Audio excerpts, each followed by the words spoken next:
我们说为母则强，其实呢，这个话呢也可以适用在狗狗身上。就是高雄美浓这只母狗呢，狗妈妈才刚生产完不久，不过它被人用铁链拴在一间废弃公寮里面，根本没办法觅食。不过它有7只小狗狗要喂，它还是很努力的喂狗狗。不过呢，还是有3只小狗因为营养不良而死掉了。这妈妈还是顶着不到10公斤的身体来苦撑，这样的场景让动保人员看了都说好不舍。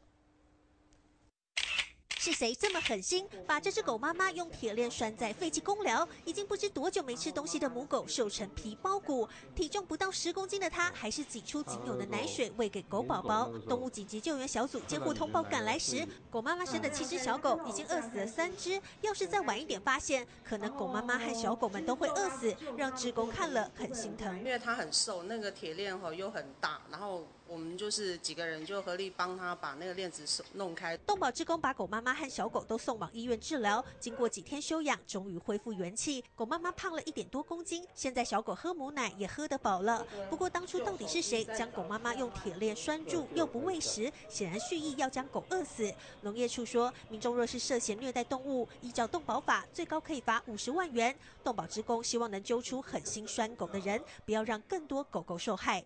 记者潘静慧、张梦雄高雄报道。